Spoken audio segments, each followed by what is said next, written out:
Go. Okay, welcome to what is pretty much a guide on how to work out. I've put everything I've known here. And disclaimer, I'm not an expert by any means. I'm not a nutritionist or a personal trainer. I'm just a guy who loves working out, is somewhat happy with the results and sharing everything I learned over time. Always consult your personal doctor before making any changes to your lifestyle and diet, as to not hurt yourself. I cannot include everything in this video without making it insanely long, so always do your own research, but I did cover what's most important. While I do mention strength and endurance, this is mainly informational muscle building. The complete workout guide. Okay, so before we get into it, let's do some basic terminology. Reps is short for repetition. Say one push-up is one rep, one bicep curl is one rep. Sets, a collection of reps. Let's say you do 12 push-ups, stop and rest. That right there is one set. Load, it means intensity and difficulty of an exercise. Bicep curl in 4 kg is less load than bicep curl in 5 kg. You have form. Form is the correct manner of performing an exercise. Bad form equals bad results plus the risk of injury. Resistance training, the exercise is where you perform a movement while a force resists that movement that you're doing. Cardio is training with the aim of improving cardiovascular ability such as health, running, swimming, biking, all that stuff. So what are we gonna cover now? We're gonna cover 3 topics: training, recovery, and diet. In training, we're gonna start with progressive overload, training to or close to failure, volume and intensity, rep ranges, full range of motion, compound versus isolation, rep speed, which is time under tension, and things to avoid. Then in recovery, we're gonna do the importance of sleep, muscle soreness, talk about active recovery, cardio, whether it's good or bad, stretching, cold showers, whether they are good or bad, and then we're gonna talk about diet. Maintenance, surplus, and deficit. We're gonna talk about the calorie dense foods and which ones aren't. Really low body fat isn't healthy. Sustainable and unsustainable diets. You can look good but still be unhealthy, and whether weighing yourself is a good way to measure progress. So let's start with training. First thing is progressive overload. Basically, what you do is you start working out, right? And then you adapt. You get bigger and stronger, which is into you increasing the load, increasing the difficulty, which is into you adapting to that new load, to that new difficulty, and getting stronger again, which is into you increasing the load in this endless cycle of getting stronger and bigger and doing more and more difficult things, as you can see in this diagram right here. I have this right here, this analogy, this myth that really shows this well. This is this guy who carried a ball around, and as the ball grew, as it became more and more difficult to carry him, so did the man's muscle and the strength grew. Because if he kept carrying calves, then he wouldn't really continue to grow. But because the grew as the man grew, that's why he kept getting stronger. Now, if you play RPG games, this will really help you understand this concept. Imagine you're level 1 and you're fighting a level 1 enemy. When you kill that enemy, you gain XP and you level up, right? But if you're too leveled up, if your level is too high, let's say level 20, and you kill it again, you're not gonna gain any XP, you're not gonna level up from that. But if you move on to harder enemies, stronger enemies, and you kill those enemies, you level up again. So, how do I increase the load and difficulty? With free weights or machines, it's really simple, you just increase the weight. Duh. However, with calisthenics, you should find a harder variation or a different, harder exercise that targets the same muscles. You go from push-ups to decline push-ups, from that to Asha push-ups, or you go from push-ups to dips. And of course, you can always do weighted calisthenics, but not everyone has access to that. However, in both cases, simply increasing the reps is not increasing the load, unless you are training for endurance, of course. When should I increase the load and difficulty, and by how much? Later on we shall touch on rep ranges and that concept. Basically, whenever you go above your desired rep range by a certain amount, personally I like 3 reps above my rep range, it's time to move on and make the exercise harder. And start by very tiny increases, very tiny changes, and see how that impacts things, how it impacts how many reps you can do, whether you're back in the rep range or still outside of it. And if that puts you back in the optimal rep range, then great. If not, keep increasing. Because believe me, changes as small as 2.5 pounds can really make a big difference in how many reps you can do. And never, under any circumstances, increase the load by big jumps, like a 5 kg jump or by 3 kg jump. That's just insane. Okay, now training to or close to failure. First of all, what is failure? When we say failure, we're talking about muscular failure, because we don't really care about systemic failure. Muscular failure is when No matter how hard you push yourself, even with a gun to your head, your muscles simply cannot perform another rep. As opposed to systemic failure, where you stop due to your heart not being able to pump enough blood, your lungs not being able to supply enough air, overheating, etc. Should I train to failure on every set? Short answer, well, no. You need to only get close to it. Long answer is you should from time to time train to failure to know what it feels like. If you never know what your point of failure is, how are you gonna know if you're close to it or not? Generally speaking, you should stop 2 or 3 reps before reaching failure.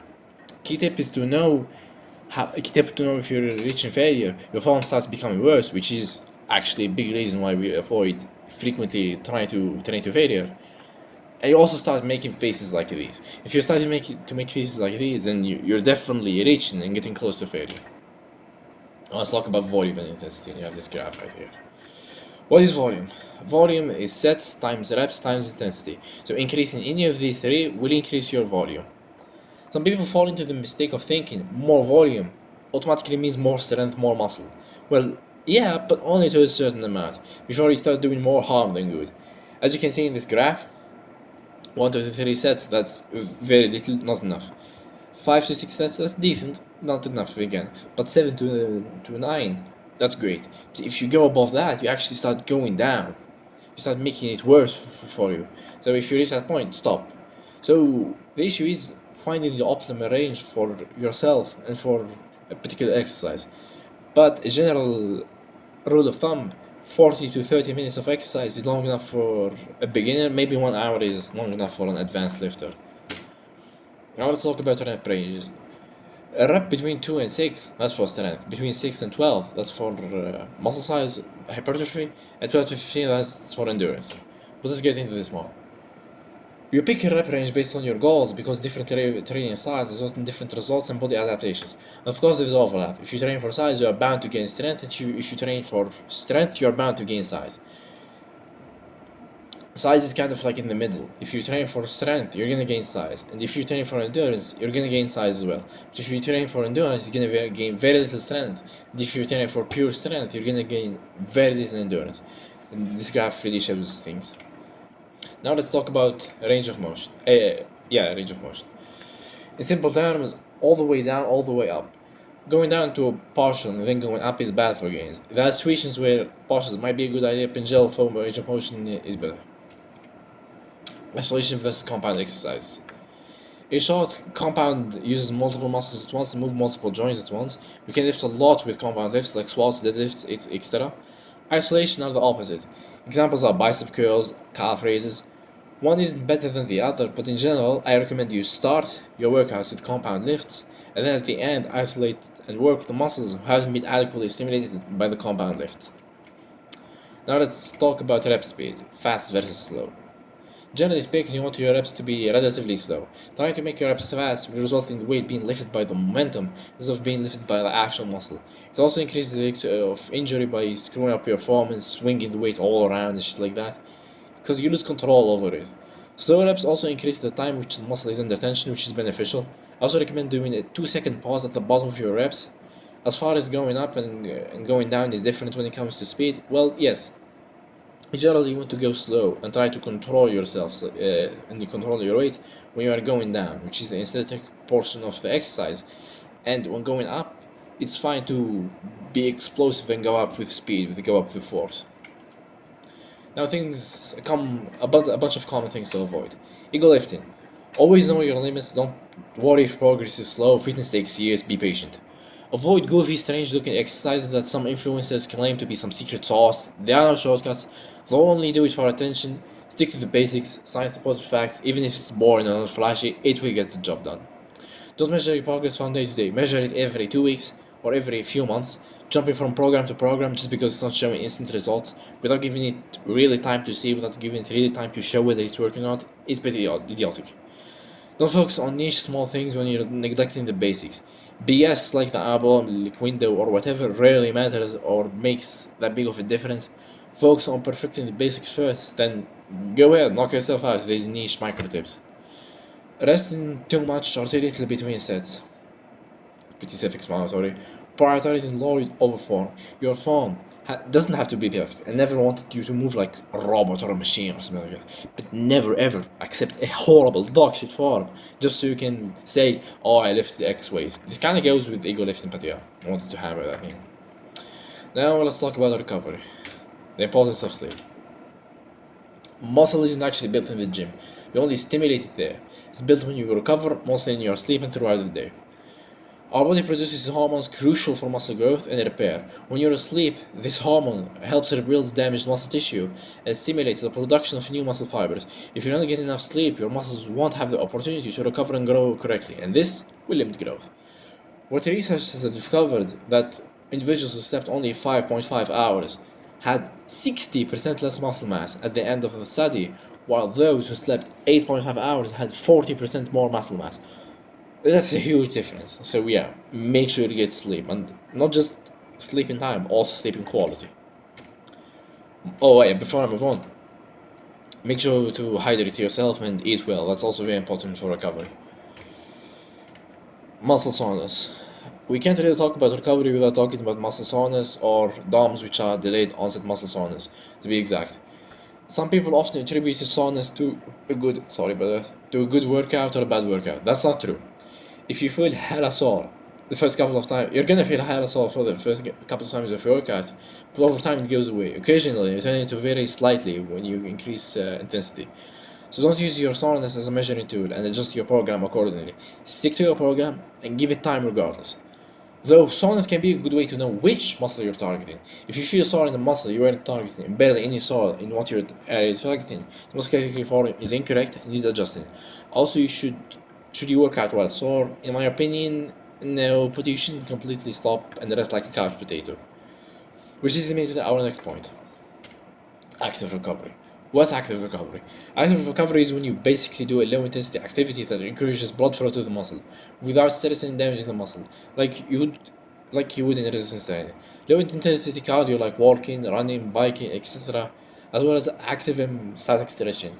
And why is blood flow good for recovery? Well, because it increased blood flow means increased nutrients to the muscle, in order which are needed for recovery, as well as having any products like lactic acid or something like that flushed out of the muscle. Cardio is good or bad? Cardio gets a bad light in the bodybuilding space, but I disagree with that general view.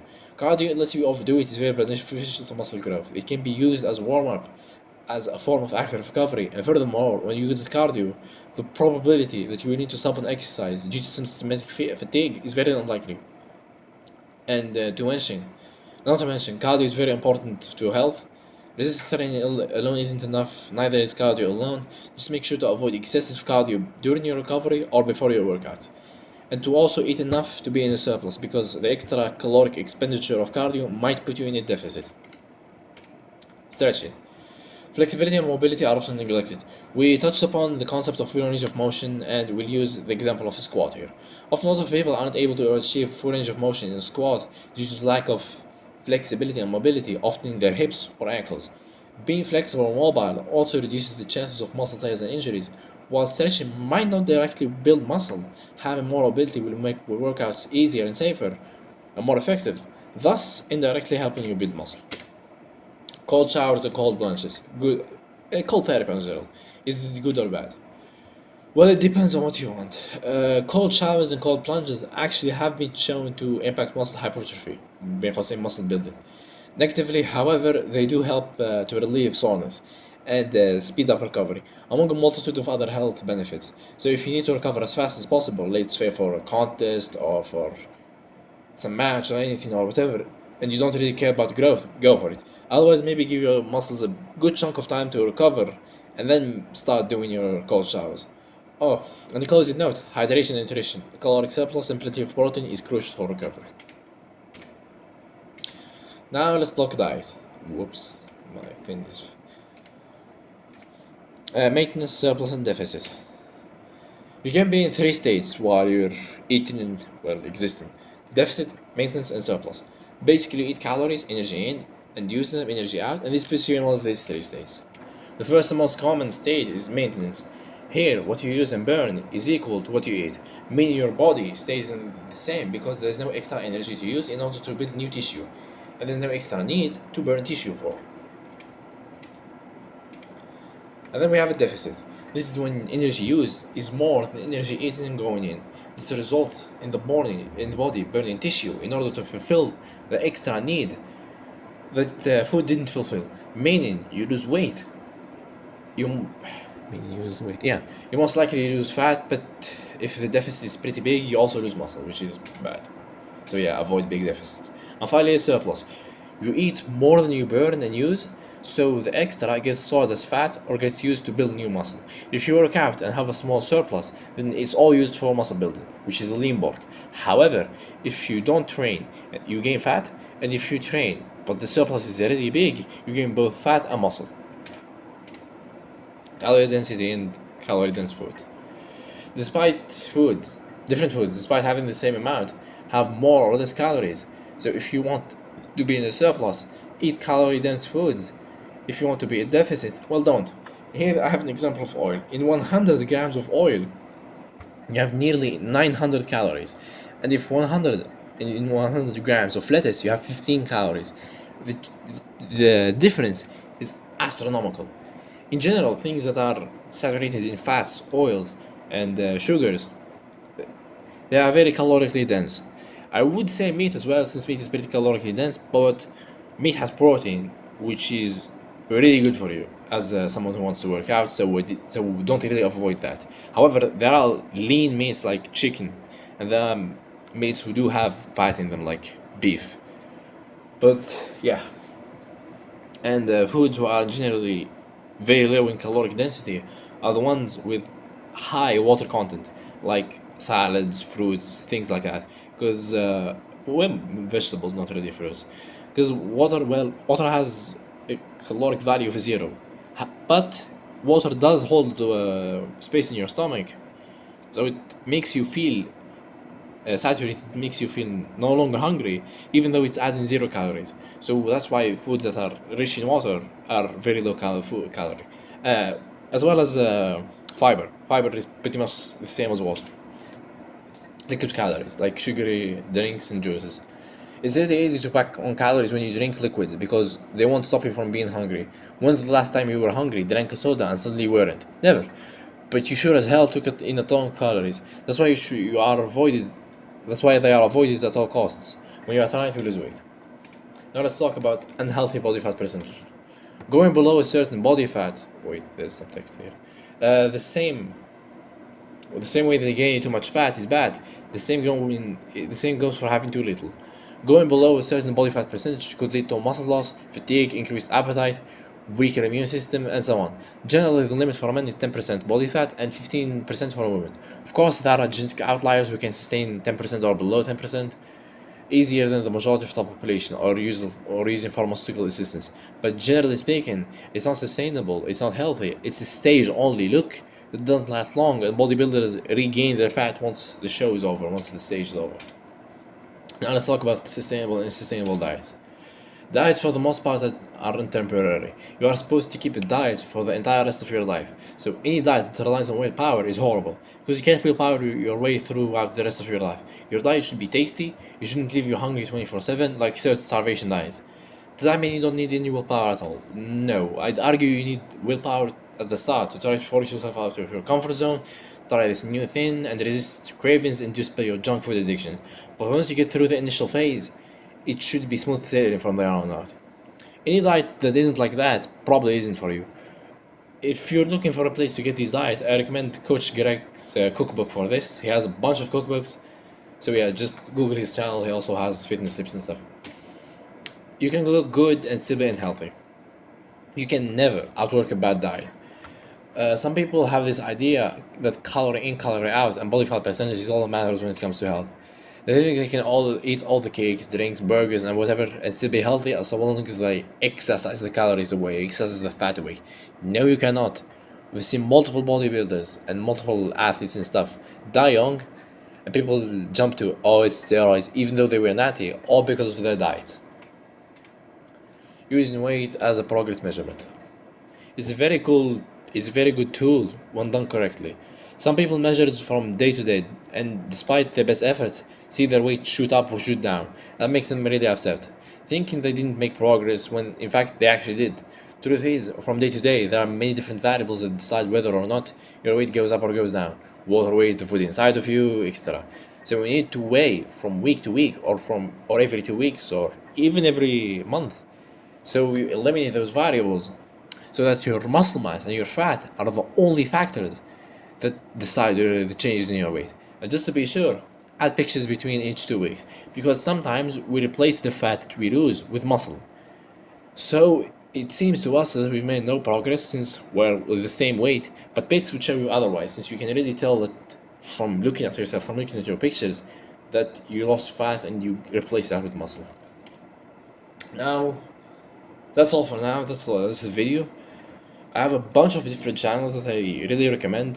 They are great for information, great for motivation. There's Hyper Calisthenics. Hampton is the host for it. Movement by David, Sean. There's the Pioneer as well, and Noel Dazel. And I'm sure I can remember a bunch of others to link in the description later. But that's it for now. Thanks for watching. Best of luck on your journey.